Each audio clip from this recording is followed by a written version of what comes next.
What's going on, guys? How would you like to win your own Logitech flight yoke system? All you have to do is click subscribe and like, and if you're one of the first 1,000 followers, you'll have a chance to win this Logitech flight yoke system. Don't miss out. Again, click like and subscribe.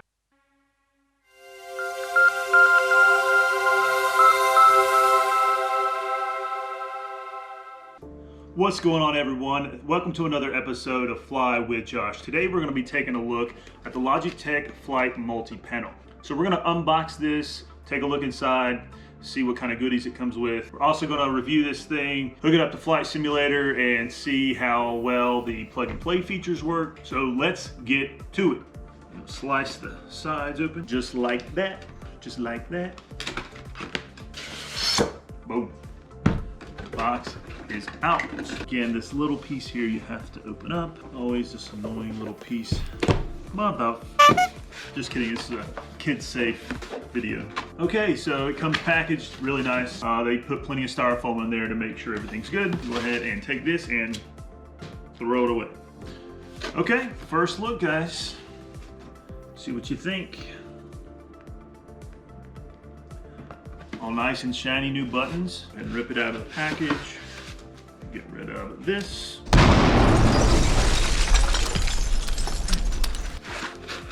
Okay, so that's straight. So the switch panel comes mounted to the bracket.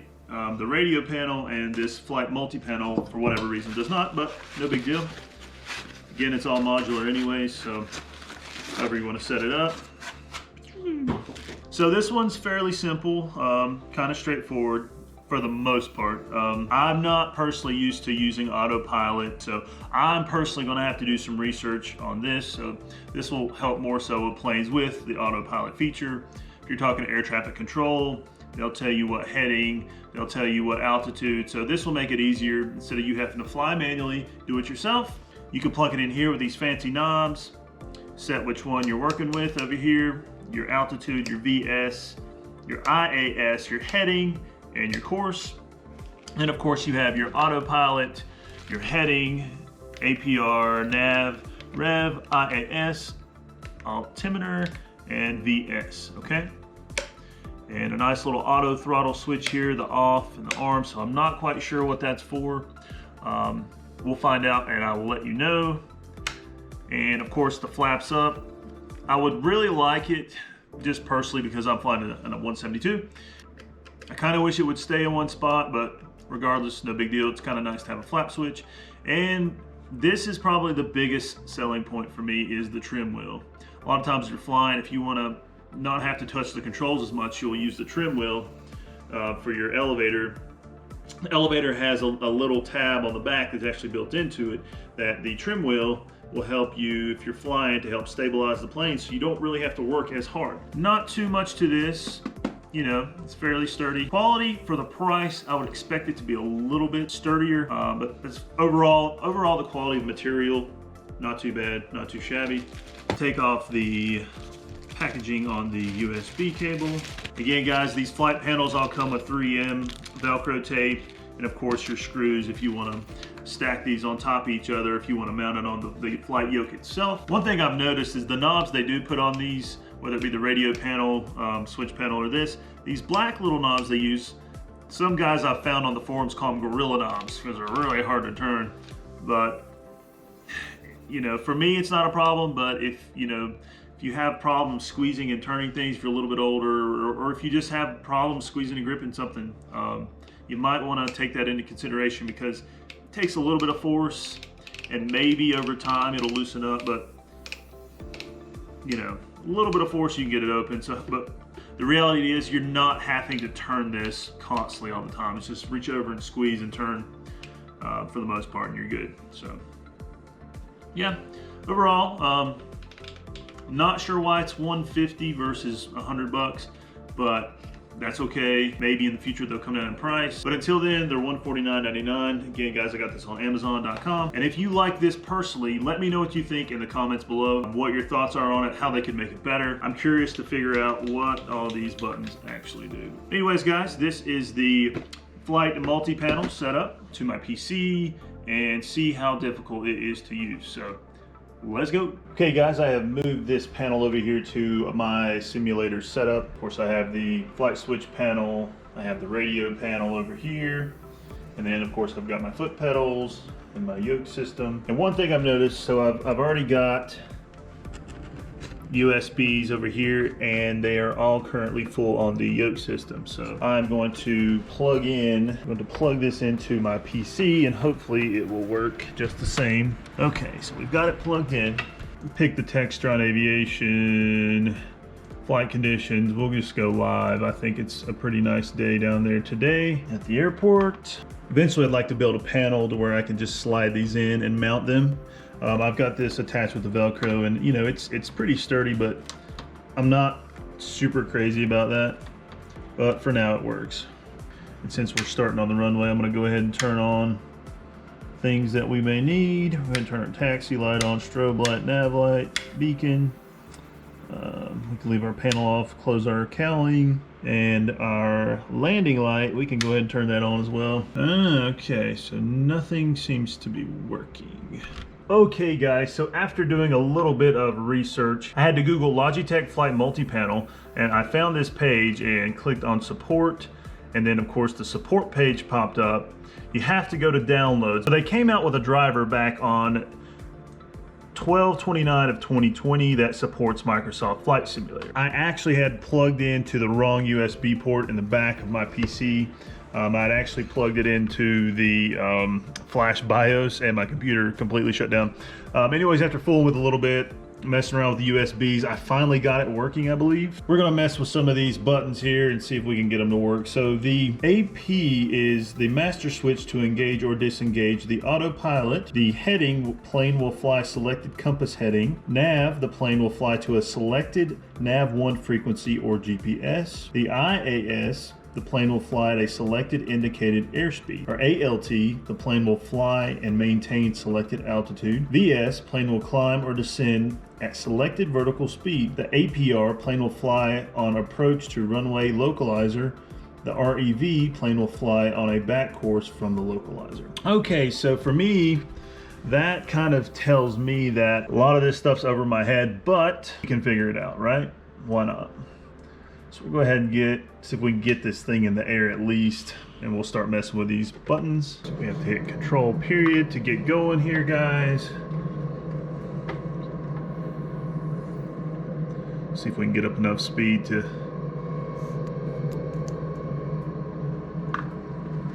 keep it on the runway, pay attention to what I'm doing.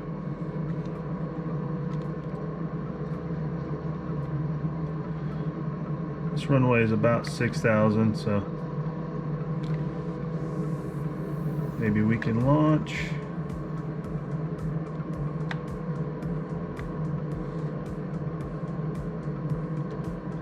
So it looks like we're up.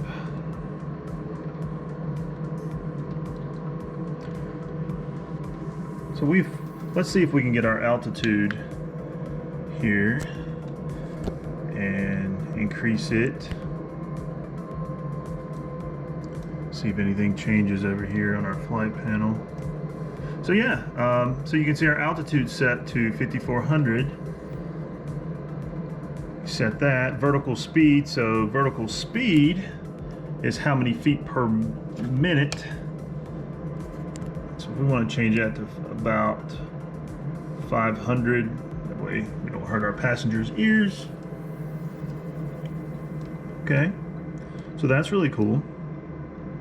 Pretty cool stuff. Now let's see if we can play around with our heading. Switch this over here to heading.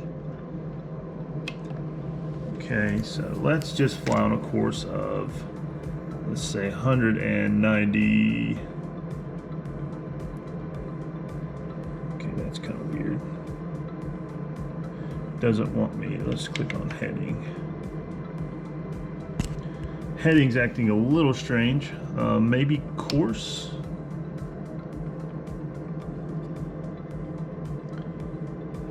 Let's go outside. Let's see. Everything's looking good so far. Go back to our altitude of, let's go up to let's say 30,000 feet, or let's say 29,000 feet.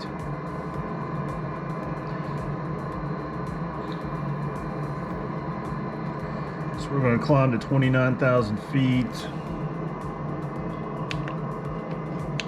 Okay, I guess you have to click these buttons to turn them on. Okay, that makes sense. So now let's get our heading. See if it'll let us type that in. So let's go 190. So you can see as I turn these, the plane will actually start to turn to that heading. Wow, that's really cool. Let's go back to our vertical speed, which we have set at 700 feet. I kind of want to go back to, no, that's way high. Let me go 1,000 feet a minute. That's fine. Pressurized cabin, we should be okay. Indicated airspeed, let's increase that to at least 250.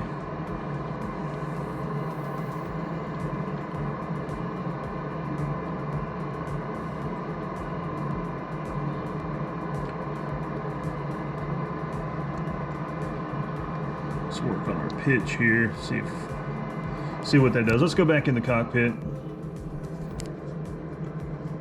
Take a look at so the trim wheel is going to fight you because autopilot is on, but let's go ahead and turn that off, and we can control the trim manually.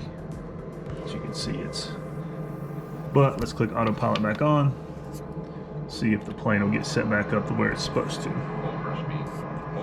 Go a little too fast, I guess.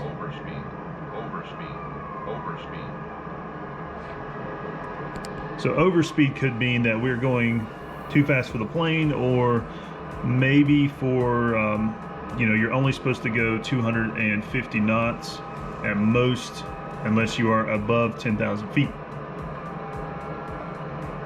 I'm not really sure what this throttle arm does, but it looks like the plane's bouncing a little bit. That's kind of fun.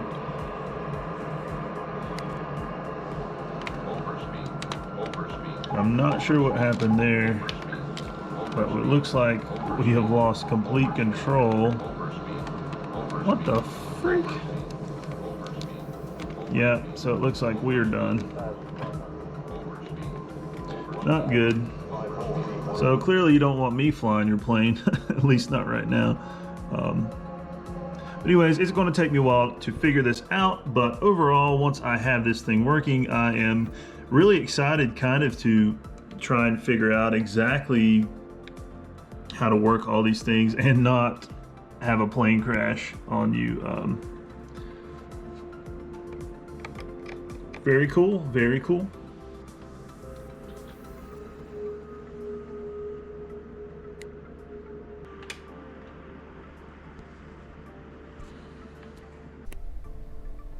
Number 1, ease of use. For beginners, this might take a bit of research and practice to understand what each of the button functions actually do in a plane that uses a multi-panel. We're going to give this one 5 out of 10. Number 2, quality. For the price, I feel at $149.99, the multi-panel is priced too high when you have 2 other panels at only $50. The black knobs can be difficult to turn at times. However, the clicking of the buttons does feel nice, and the trim wheel feels very smooth as well and accurate. We're going to give this one a 6 out of 10. Number 3, visuals. The panel is made to be as realistic as possible, and the buttons are easy to read, but you must understand what each abbreviation means. The look and feel of the multi-panel makes one think that it's an older design that hasn't changed much over the years. On this one, we're going to give it a 6 out of 10 as well. Number 4, compatibility. If you do not have the current drivers downloaded, you'll have to visit Logitech's website and download the drivers. And also, you need an available USB port. But with a bit of banging around, one can eventually get it working.